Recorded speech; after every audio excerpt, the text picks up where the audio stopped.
and I am with Digital Learning here in Birdville Independent School District in Texas. I have Marcus Painter here with us today. I'm very excited. Yay. So Marcus right now is the coordinator of digital learning in Logansport Community School Corporation in Logansport, Indiana. He's been in education for 20 years, with 15 of those as a secondary English teacher in 3 different school districts, all in Indiana, Marcus? Yes. Yeah. Okay, so in 2015, he transitioned to a tech integration role, and then now he is the coordinator of digital learning. And that hasn't always been in Logansport, right? It is new. As you know, and you probably you know this well. There was a chunk of time where it was the tech director that was supposed to make all the things work and also help teachers do curriculum things with technology. And so, obviously now we've sort of, as a group of educators, we've realized that, boy, wouldn't it be great if we had folks that were curriculum focused teachers who may have some aptitude with technology. And so then that's kind of where, a lot of these positions have come about. And lucky for me, that's been what I've been able to do day in and day out for the last 5 or so years. Oh, yeah. Yeah, I feel the same. And I'm new to this position. This is only my 2nd year here, but I've been in the same district for 15 years, but mostly classroom teacher.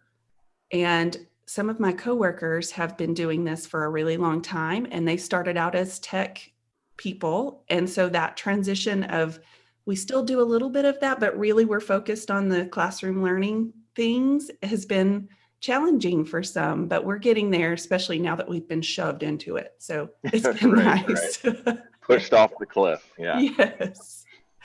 All right. So Marcus is also a Google Level 1 and 2 educator, a certified Google trainer, a Canvas LMS advocate, a Flipgrid ambassador. Listen to this. My mouth is like, and was awarded the Next Gen Emerging EdTech Leader Award in 2020 through EdScoop and COSN. That's amazing. It was awesome. The only part that wasn't awesome is that the conference got canceled because of COVID. I was all excited. I bought a suit. I was prepared, but it of course went virtual. And so, did you put your suit on anyway? I've been thinking about it. I've just been thinking about putting it on random days at work and just really showing up looking as dapper as possible. But it was definitely a great honor. That I don't know that I deserved, but I definitely felt, seen. And with COSN being such a strong voice in the tech world and education, it's definitely something that I'm proud of, and look forward to what comes of working with COSN stuff over the next few years. Awesome. Well, congratulations. That's a great honor. And I love that you're humble, but I've learned a lot from you. So I would say you deserve it. Thank you. Yes. Okay. So where I first met you, I feel like I've met you in person because I listen to you all the time, but Marcus is one half of the Canvascasters podcast. It's an amazing podcast. So if you guys haven't checked that out, please do. It's a podcast that he hosts with Eddie Small. And it focuses on Canvas, but also really in general educational technology and teacher leadership. So when I first heard about it, I had put a message out on Twitter.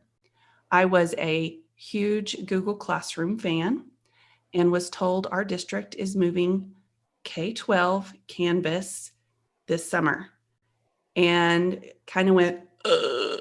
Yes. So I had a little experience with Canvas, but I had been really into listening to Matt Miller, Casey Bell, and I put out on Twitter, does anybody know of someone with a personality who can get me excited about Canvas?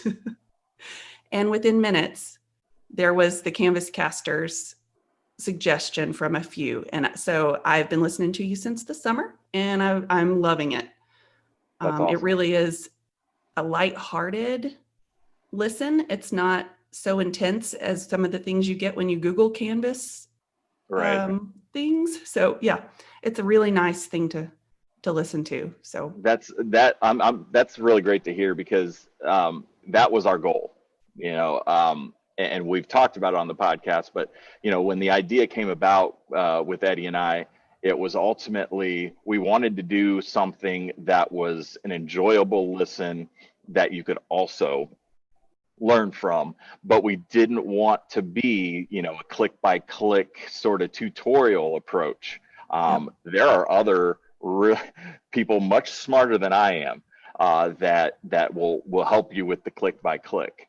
But what our focus was, our goal was ultimately to, you can listen to this hopefully and get, some entertainment value, but then also you can take away a nugget or two that, when you get off the treadmill or you get out of the car or you're done with your walk, that you can, sit down and try that thing out, or, a couple of nuggets to take with you. And so that's been the goal. So it's nice to hear that from somebody who's listened. Yeah, it's definitely, you've hit the mark there. That's awesome. Okay, so this next part is very interesting to me, and you're going to have to tell me how you get this part into your life with all of these other things that you have going on. But when you're not teaching, coaching, or podcasting, you are training for your first Ironman that was supposed to be in the fall? Yeah. It was supposed to be actually it was supposed to be, I think it was June at one point, this past June, and then it got postponed to, I think it was supposed to be October, like second week of October. And then of course, between the duration, they were like, no dice. So it was completely canceled for 2020. And now it's, I don't remember the date, but it's fall 2021. Man. So basically, I feel like I've just been trying to train for a thing that's never going to happen ever. Hopefully it will. But, lots of folks, everybody's got their outlet, right? Everybody's got their thing that they're into that is your attempt to keep sane as an educator. And for me, I just have finally learned over the last, 10 or so years that for me, there are a lot of different outlets, but, it started out as running, and I have, ran a bunch of half marathons and marathons, and I kind of burn out on doing those. It's just one activity forever. And so 1 year ago I ran the Chicago Marathon, and finished, hurt, all the things, and I was like, you know what? I think I'm done with marathons. I need to find something else. And so then it was, what else could I do? And so then it kind of became a thing where it was like, oh, well, if you do a triathlon, that's 3 sports, and that's variety. And so one of the things that I struggle with, and people that, do these sorts of things for fun can relate, like it can get monotonous, it's time consuming. Mm-hmm. It can get redundant. And so I was kind of like, hey, at least there's some variety to that. So I started sort of tinkering, and once I decided this is something that could be fun, then I started to sort of make the investment, and so now I sort of just, I'm lucky enough to have a gym that's still open. It's got a pool, and that's where it's at. So I definitely sort of picking at it here and there, knowing that I've basically got a year to try to be ready for the real thing, which, we'll see what happens. But I don't know if you saw this. I saw it on social media. I think it was in Florida. I think it was Florida. There was an Ironman in Florida recently, and a guy by the name of Chris with Down syndrome was the first athlete to complete an Ironman, uh, uh, having Down syndrome, and it was the That's most cool. amazing thing. I saw it was all over social media, and the thing I saw was a video that was like about a half an hour, and it was just somebody was right there with the group, with the team, recording that last half hour. And I mean, if you Oh, need motivation to do anything, go find that video because I wow. was like, okay, where's a brick wall? I'm running through it. Yeah. If I ever doubted myself, I don't anymore, right? I can do this. If he can do it, I can do Absolutely. it. Yeah. Absolutely. Awesome. That's really cool. Very inspirational. You also play fantasy football. I do. Yeah, I have a me problem. too. I do too. My Do husband you? hates it. Oh yeah. Yeah, Oh boy, I bet it makes it for are you in the same league? we are. Oh boy. And ask the question, who's winning? Go ahead. Who's winning? Who's winning? Uh-huh. Yes, I'm in first place. I Oh, know. I bet No, that goes over really well at the kitchen table. it does. It does. We have to sit in separate rooms, but it's fun. It's one of Yeah, those releases for me. On Sunday, I can just kind of, whether I'm working on something on my laptop at the same time or not, but I can kind of zone in and out and have that absolutely. time to myself. So Yes, that's nice. I'm a big fan. Love it. Uh, my wife is in a couple of leagues. We're in one shared league. We have not played each other yet. I'm sure it'll be super tense that day. But she realizes that, you know, in the grand scheme of things, like that's a really great uh, hobby of mine. That's, you know, pretty tame, you know. Yes, And generally speaking, I if I do well, I usually find a way to use that money for something positive. sure, So, you know, that helps too. sure. Absolutely. And so you talked about your wife. You also have a daughter, Nola, Yep. right? Yep. She just turned 11. She's in fifth grade, and she just her district. I don't work in the district where we live, so my wife Carrie and my daughter are in they're in the same district, and they just went remote starting today. Oh, So that makes for an interesting scheduling at this point because I'm sort of as normal, and then my wife is home with our daughter, who is now on remote until we get back from Thanksgiving. So and is your wife in education as well? yeah, she is. She's also a former English teacher, and she is the coordinator for English language learners for Ooh, Tippecanoe School Corporation here in Indiana. And Tippecanoe School Corporation is the corporation that includes um, the campus of Purdue University. nice. So she does have a significant English language population, and it's not just, you know, usually it's predominantly Spanish, Mm-hmm. um, but in her case, she's got a plethora of languages because we have a lot of professors, you know, that come in, or researchers to Purdue that come in and work for any amount of time, short term or long term, but it definitely makes for a variety of languages that are spoken at home. Wow. So she's she's definitely the power end of this couple. So That's great. So now she's trying to juggle that and be a teacher and a mom at the same time right now, yeah, at yeah, home. right Yeah. now, I wished her luck, and I said, okay, we're back to remote. Our daughter has already been quarantined for a 2 week stint because of a close contact. Mhm. Um, and so Carrie and I split the duty over those 2 weeks. And so now she's doing her job remotely, which she's lucky, you know, very lucky that the Yep. assistant superintendent was, you know, willing to let her work from home. And so she's doing that. But then also, you know, keeping an eye on Nola and what work she's being assigned, and you know, Yeah. keeping the house from burning down in the meantime. And so I Huge job. definitely, Yeah, yeah, goodness. yeah. Which is, I mean, let's be honest, like that's what all these parents are facing. So, though it can be frustrating and challenging to think about remote learning, um, you know, we feel very lucky that we have the situation we have, but so many of our parents at home don't. They That's right.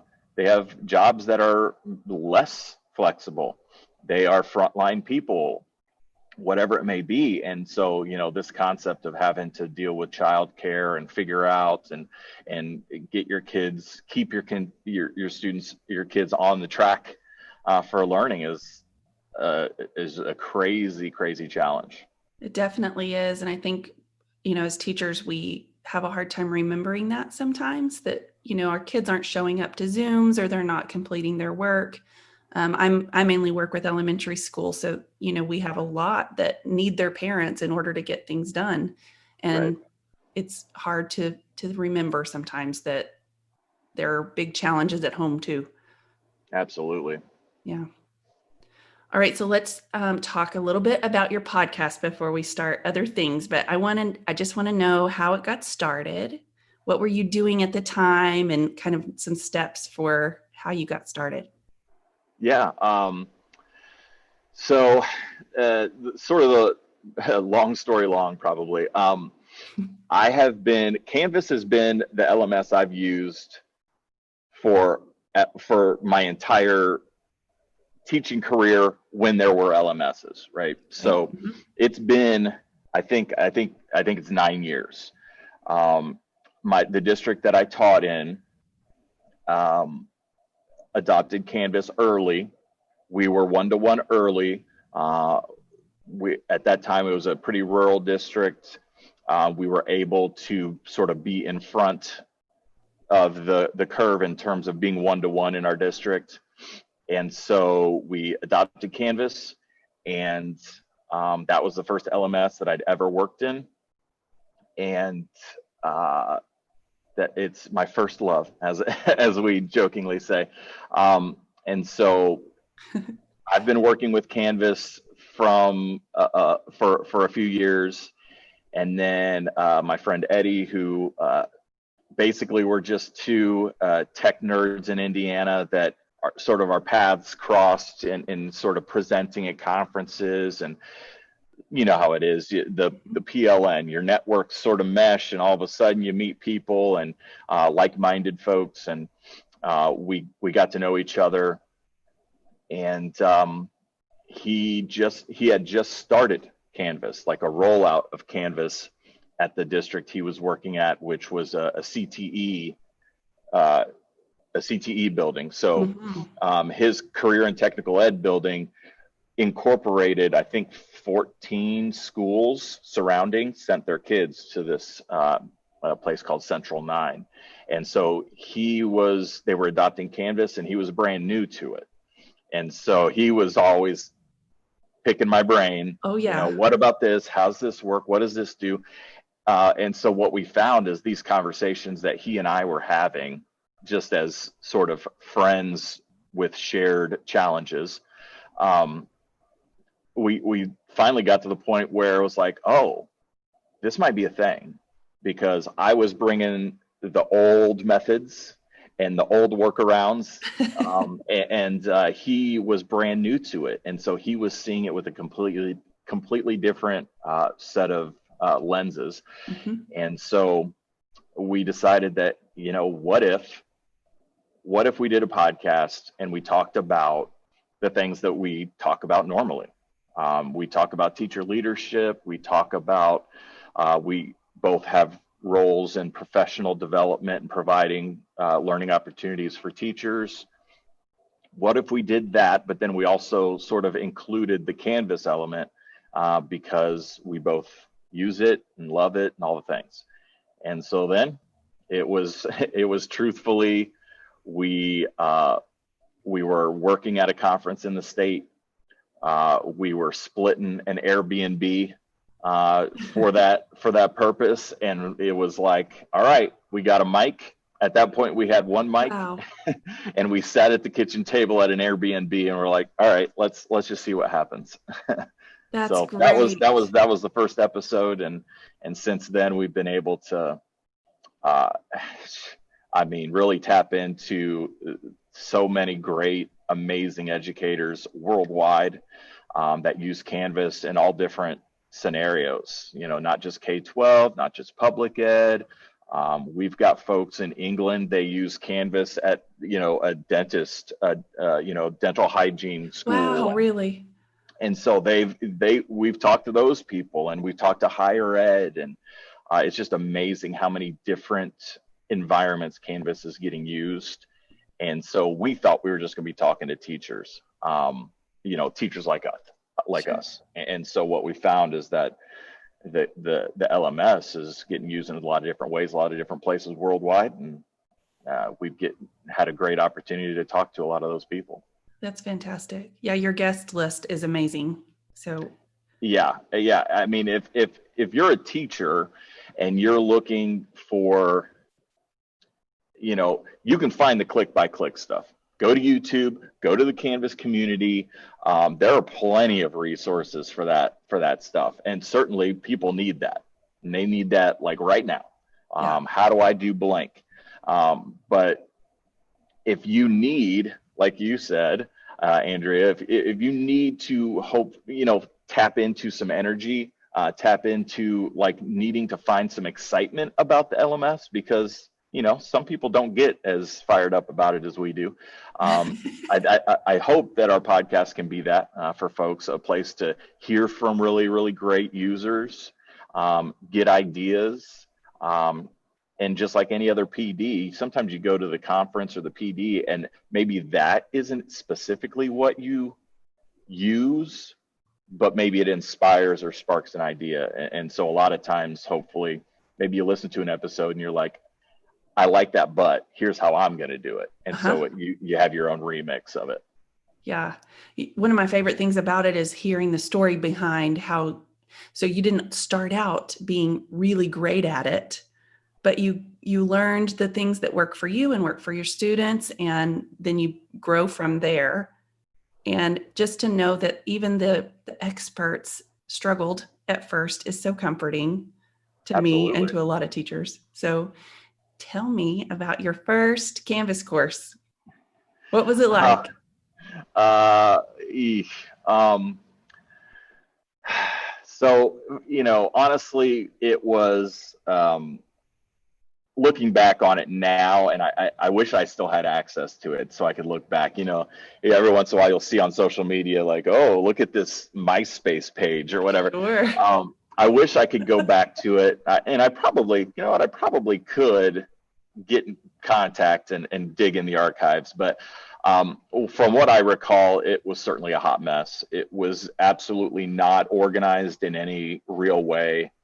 A lot of folks are familiar with what I'm about to say, which is your district adopts a platform or a tool like this, and then it's sort of, as we say, it's sort of plopped into your lap, and someone says, go for it, good luck. Yep. And that was kind of the experience that I had with Canvas that first year. We were given our credentials and said, this is a learning management system. You can put digital work in here. And that's how it started. And I think there was maybe some training on creating announcements and assignments, but I don't remember much beyond that. And so then it sort of became a thing where certain people are wired certain ways. Some people are completely good with, let me get to the tread water stage and I'll just tread water. And frankly, that's probably a large majority of us, where it's like, I just need to know what to do and get to a certain functioning level, and I'm okay with that. Mm-hmm. And certainly I did that probably the first year or so. And then in year 2, 3, then it was like, there's all this stuff. There's new things popping up here. There's a new button. What's this do? And so that's where sort of the wiring that I have, and lots of folks do, where it's like, let me just see if I can break it. And so I would just start trying things out. And I had a fellow teacher friend of mine in the building at the time, and we were kind of the techie people. And we just started deciding, since there wasn't a person's job to do this sort of thing, we just started doing it. And so my buddy and I just started doing basically Canvas trainings before and after school, and coming to teachers' rooms and helping out, because we realized what was there that wasn't being used. But my course certainly was sort of all over the place. There was no design in mind. I didn't know anything about, accessibility. I didn't know anything about cognitive load. I didn't know anything about anything. I was just using it to put digital things here. And so that way, when we had a snow day, kids had content. And then, 4 or 5 years in, then I was to the point where we were in it every day in our 4 walls. We were a blended classroom. We were blended learning. That's great. I was putting, bell ringers and exit tickets and digging into the other elements that I could. But that first couple of years, it was certainly not something I'd be bragging about. Yeah, I've seen our teachers come a long way, because it was plopped in their lap, like you said, and not something they could ease into, because it had to be all online right away. Yes. And yeah, so there's so many tools that are just what Canvas has to us that are new. So what kinds of things did you talk to Eddie about? Like, you are so lucky that you have this. I didn't have this when I started. Mm-hmm. I think, and that's really what that speaks to, and not to be too sort of like canvassy, like bang the drum, but I do really appreciate, from a sort of a customer service standpoint, their willingness to sort of listen to users. Anybody right now can go to the Canvas community and basically make a suggestion, and then they have upvoting. Yeah. And so any user can log in and upvote a tool or an element or an adjustment that they think would be helpful. And for me, starting out, I was figuring out how to make things do what I wanted them to do. And so in a lot of cases, it was like completely faking a knowledge of HTML. Yes. Because one of the things that exists in Canvas is that rich content editor, that blank space where you have it in announcements and assignments and quizzes and so forth. But you have that little HTML button. And what that really meant for me was, if I knew how to do any sort of code, I could click that and make that happen. And I knew the concept of HTML code. I knew what that really was. I just didn't know how to do it. Mm-hmm. And so in those early days, if I wanted to make something look pretty, and not just be, the text, like, for example, I remember specifically finding the HTML code to make a pill menu on a page where where a student could click on this menu on a page rather than sort of navigating in and out of things. And so I saw that somewhere, and then I was like, well, there's got to be code for that. So then I went out to the internet and literally was just copying, pasting from places. And copied the code into the HTML. It didn't work. Then I'm like, okay, well, what does this symbol even mean? Again, because I had no training. And so it was just trial and error, figuring it out, and eventually, finding a way to make a thing happen that maybe at that point didn't exist. Of course, now, these days, before anyone needs to really come up with a workaround, generally, the folks at Canvas or in the community have already said, here's a workaround, or it's already a thing. It's already a thing. Uh-huh. Yeah, but in those early days, it was like if I wanted to, do some basic aesthetic design stuff or try to make things navigate more easily, I was winging it, trying to write HTML code. Yeah. I still wing it sometimes trying to Yeah, do like tables and what are they called? The tab tables. Like, oh right. goodness. And it takes me a long time to figure that out. Forever. Yep. Yep. Yeah. So, our teachers, when it was plopped in their lap, did amazing things trying to make their courses kind of match what they would do in the classroom. And it became super overwhelming really quick. They, Yes. have learned that they can't quite do everything that they want in Canvas. It's not the same as being in the classroom, but people keep telling them you have to keep it simple. You have to keep it simple, which is so easy to say. Right. So, what does keep it simple mean to you? Um, you're right, and I've made a conscious effort this last couple of years. I'm trying to, and it's hard. It's a challenge.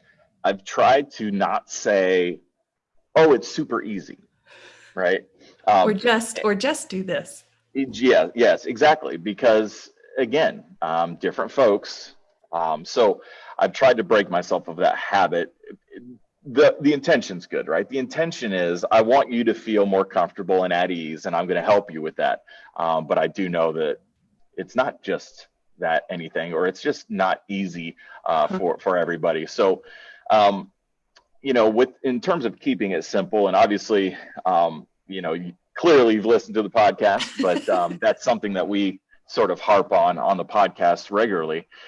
To me, keeping it simple means ultimately focusing on getting adept at a couple of things within Canvas rather than um, to refer back, rather than just treading water in all of the things. Mhm. So, for me, if I'm rolling out Canvas or we're new to Canvas, the focus for me would be getting adept, getting a deep um, skill set with, announcements, assignments, and quizzes or something like Mhm. that. Like, Mhm. let's not even go to the extent that Canvas is capable of yet.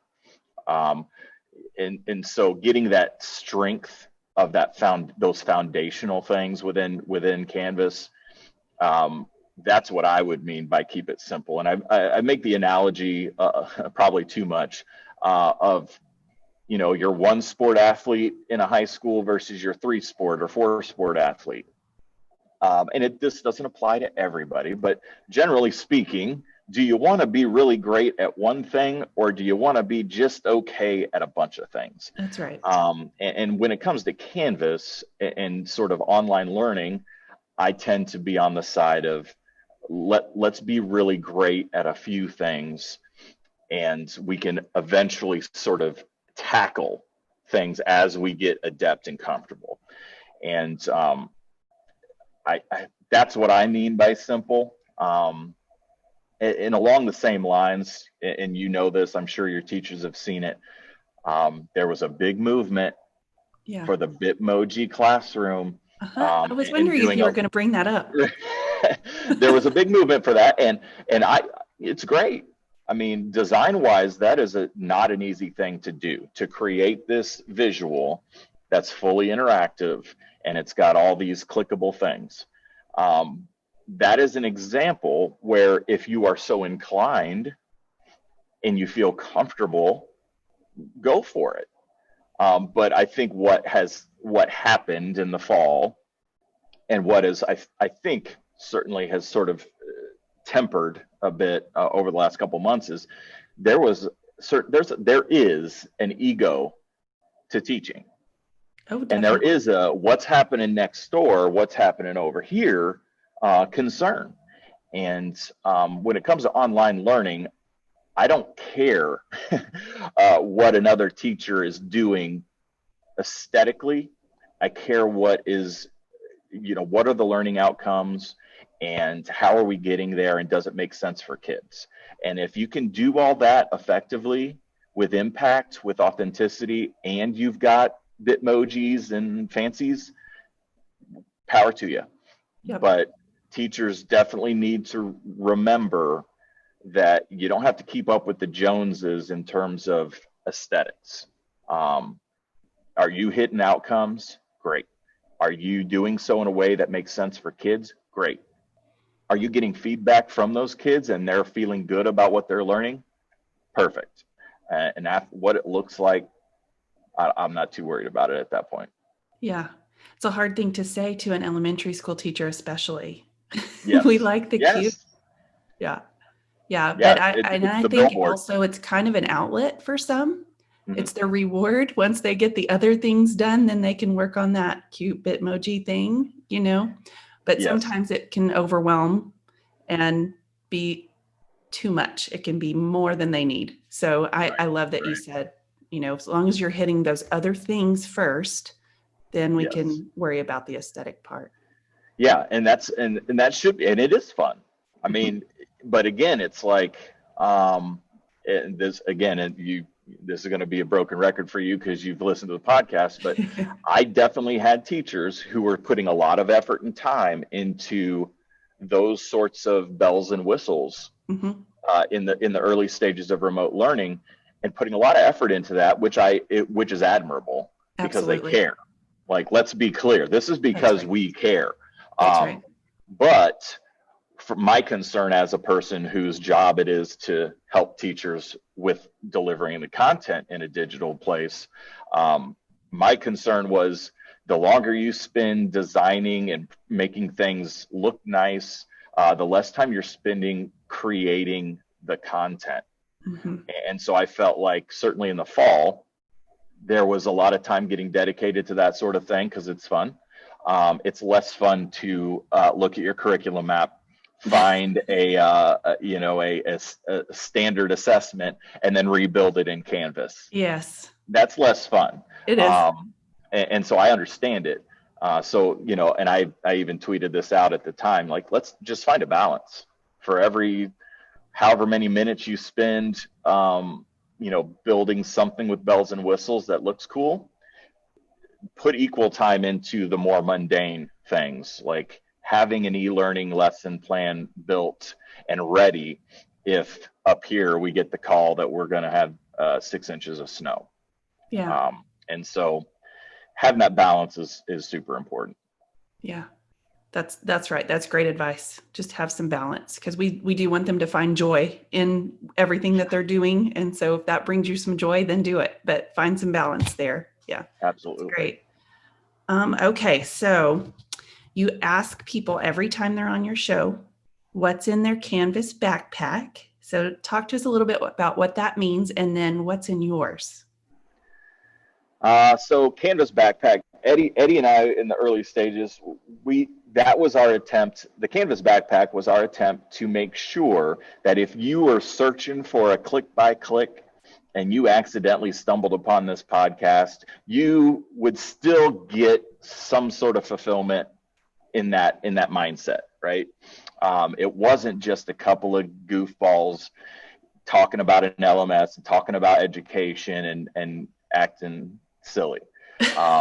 And so that was our attempt to say, you know what, if you're here for click by click, we're not going to give you that, but we're going to give you something that you can take away that's a little bit more tangible.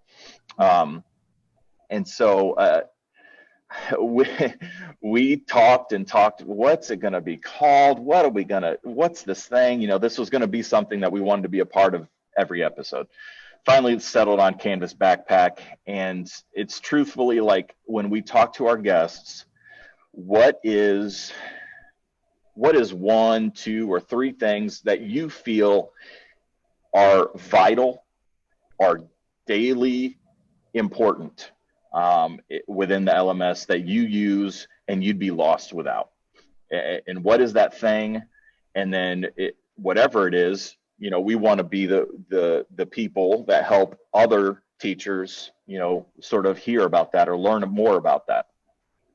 So that's kind of where the concept came about. For me, these days, I always go back to the LTIs, the built-in apps. And it gets wonky. It gets Hmm. wonky as far as, what do we have access to in our district? And can we add this? And is it a free thing? Is it a paid thing? There's a lot of challenge with that. But what it boils down to for me, and I think for a lot of folks that, are focused on e-learning, remote learning, blended learning, is it boils down to one point.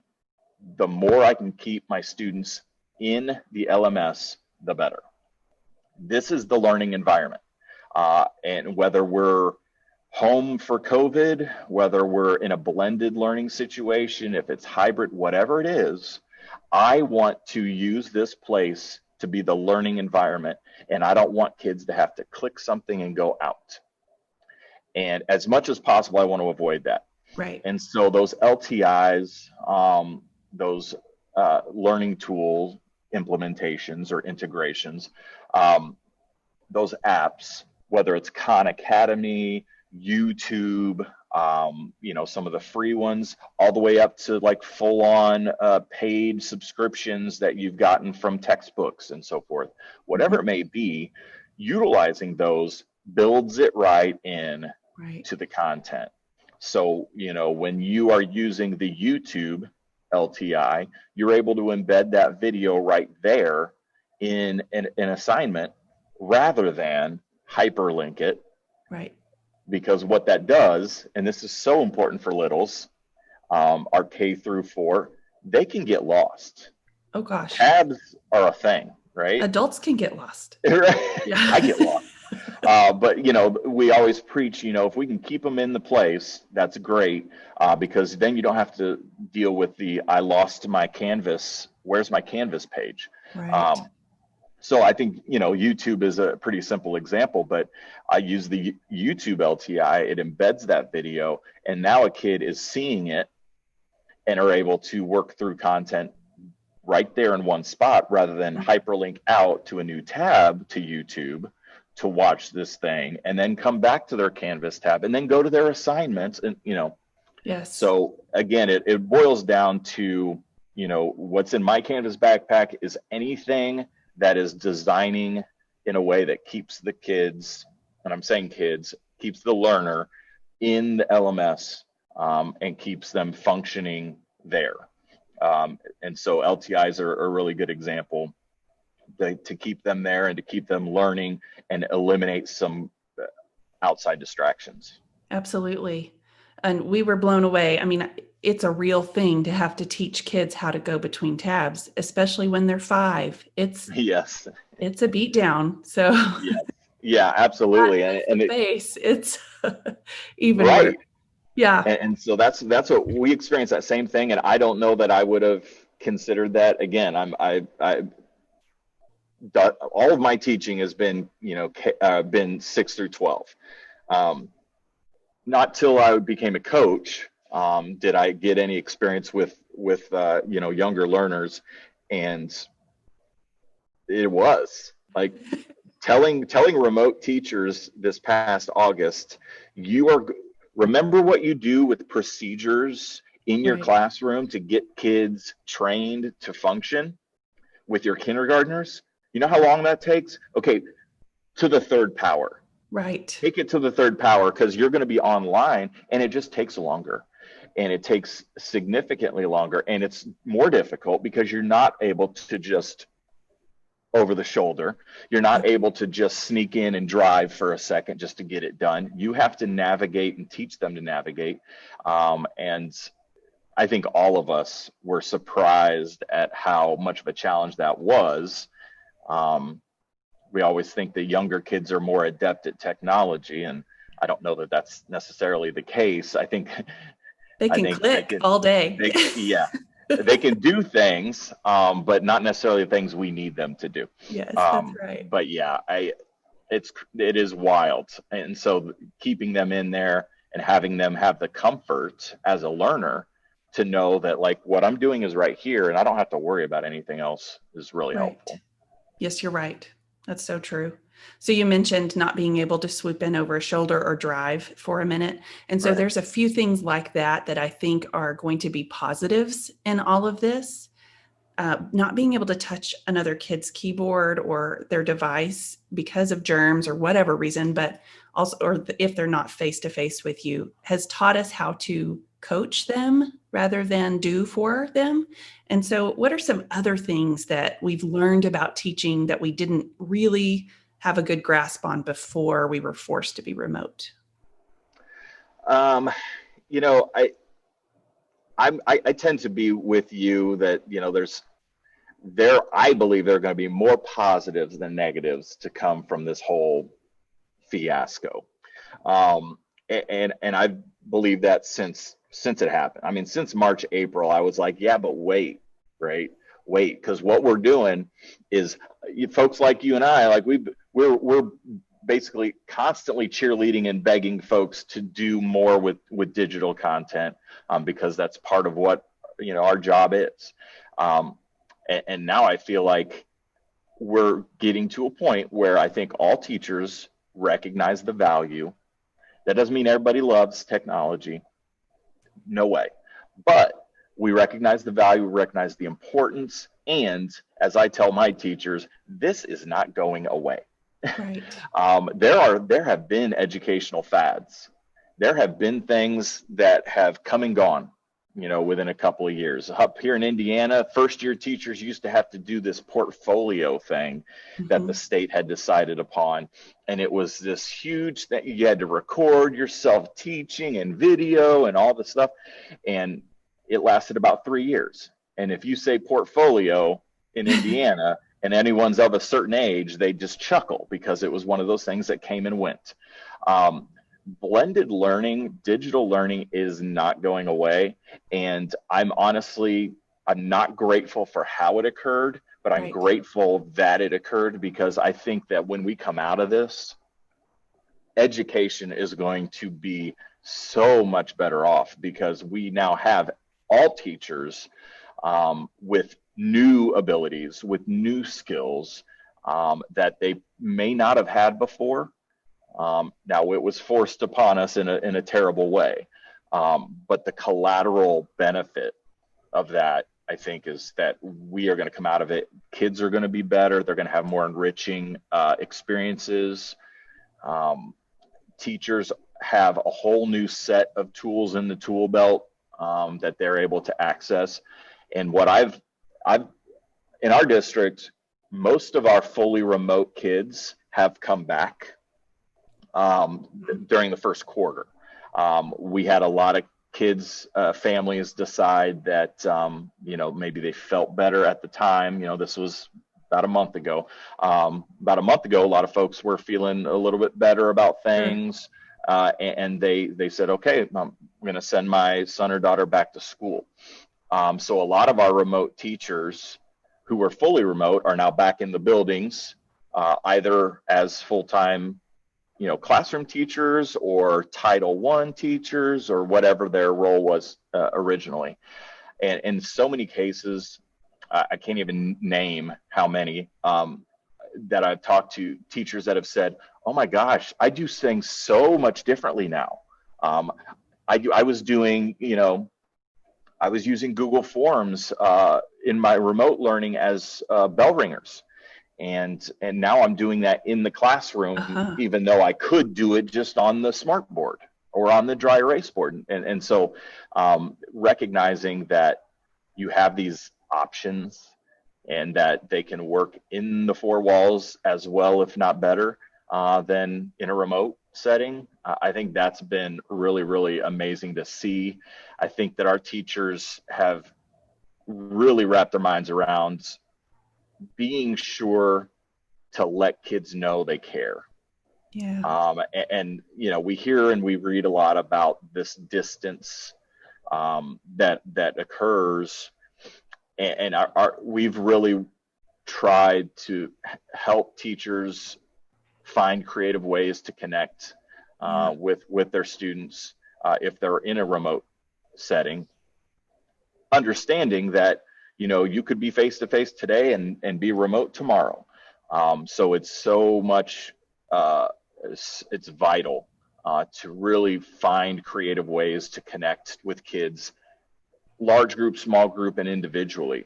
We don't get to just tap a kid on the shoulder and say, hey, welcome to class. Yeah. Um, so things like greeting kids as they come into the Google Meet or the Zoom, having one-on-one times, getting into breakout rooms 1v1 or one a teacher to a small group, and giving them that chance to communicate with you can be as impactful as the the fist bump or the high five that you would have had in the physical space. And Absolutely. hopefully we don't have to do this sort of thing for much longer. Teachers love kids and teachers love their students and love teaching, and they want to do it in real life, I guess. Yes, that's right. um, but that's something that I'm really proud of with our teachers, is I do think that they are doing everything they can to foster a connection and a Mhm. caring with students K through 12, in a substitute of what they would normally do in a Right. normal school setting. Right. And that relationship between the online kids and the face to face, we have hybrid going on right now. So they've got both. Our teachers have kids at home and kids in the classroom at the same time. So they're trying to make those connections with the class, because you never know when we're going to be back and forth and whatever. So though you're right, and reminding us that that is just as important as the other part of teaching has been a real silver lining here too. I, That's you know, awesome. there's going to be a lot of that. So I think we'll end on this positive note, and we're just going to be hopeful that we can come back to normal, whatever our new normal is, real soon. But I am so excited that we were able to snag you today. I know you're super busy, so thank you for sharing your day with me. Absolutely. I really enjoyed it. This is awesome. I look forward to seeing all of the sessions, and sort of learn from other folks that you got a chance to talk to. I'm honored that you wanted to even reach out and talk. I can't think of a much better way I could have spent the last 45 minutes or so. So Thank you. I appreciate the invite, and I hope all your teachers continue doing great things for kids, and uh, continue to be flexible, and continue to care and love those students, regardless of what the learning environment Right. ends up being. Just keep doing it, and we have the most impactful job in the world. So don't forget that, even when the times are not so great. You make change and you make it happen, and kids, they won't tell you today. It's a delayed thing. It's like That's you pull the right. pin and you wait for the grenade. Someone is going to reach out to you, next month, next year, 10 years, and they're going to tell you, man, you did great things for us when we were in your class during COVID. That will happen. So just continue to fight the good fight, and always know you've got support. And if you reach out to me, by all means reach out to me, and I'll try to do whatever I can to help out. But yeah, just keep doing it. So how can we contact you if someone wants to reach out? What do they do? Um, and you know this already, but I feel like Twitter is the 24/7 PD. Absolutely. I can get my fantasy football info there too, but but I also I spend a lot of time learning there. So you can definitely give me a follow, at edtech Marcus, all lowercase, all one word, on Twitter. I say all sorts of things of minimal importance, but you might be No. able to get a point or two about learning there. Definitely, if you're interested in adding a podcast to the list, you can check out the Canvascasters podcast on all of the platforms. Yes. And we also have a Twitter at Canvascasters, so you can follow us there. Um, Same thing on Facebook. Definitely check us out at the Canvascasters on Facebook. All the content that we share out goes to all of the places all at once, so it's consistent. But yeah, I mean, just that's the thing. Keep your PLN and expand it. And when you find people that are doing things that you love and using things that you love to use within your learning environment like Canvas, latch onto those people, and iron sharpens iron. That's right. Better together, right? Absolutely. That's right. All right, Marcus. Well, thank you so much.